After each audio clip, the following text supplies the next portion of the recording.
révolte, j'ai perdu 10 marins et matelots, plus du tiers de mon équipage. Oh, mon Dieu, paix à leur âme, capitaine. Mais dans le commerce, le sang humain est une marchandise. Une marchandise. Comment votre cargaison a-t-elle voyagé, capitaine?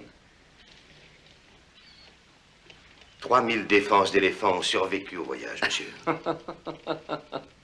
Vous avez de l'humour, capitaine, beaucoup d'humour. Les défenses d'éléphants ont survécu. 140 négros ont été chargés à bord du Lord Ligonier dans l'embouchure du fleuve Gambie. Oh, ils avaient de la place. Et alors? 98 de ces négros étaient vivants en arrivant au port. 98.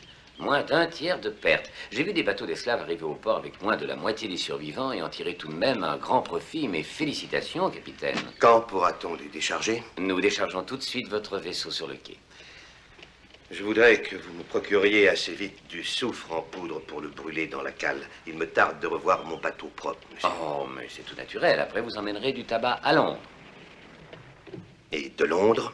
Des marchandises pour la côte de Guinée. Et ensuite le fleuve Gambie. Et j'embarque des esclaves. Exactement, capitaine, et que le ciel bénisse ces voyages que vous ferez de par le monde dans un triangle doré. Tabac, marchandises, esclaves, tabac, marchandises, esclaves, et ainsi de suite, à l'infini. Tout profit pour notre organisation, capitaine. Dites-moi, monsieur Carrington, vous êtes-vous jamais demandé... Si je me suis demandé quoi, capitaine? Vous êtes-vous demandé si en fait nous n'étions pas tout autant prisonniers que ces nègres enchaînés dans la cale du bateau? Je ne vois pas ce que vous voulez dire. J'ai parfois l'impression que nous nous faisons du mal à nous aussi en prenant part à cette entreprise. Du mal? Mais quel mal peut-il y avoir dans la prospérité, capitaine? Quel mal à faire des bénéfices? Je voudrais le savoir. Non. Non. Je doute que vous vouliez le savoir, monsieur Carrington. Je doute qu'aucun d'entre nous veuille réellement le savoir.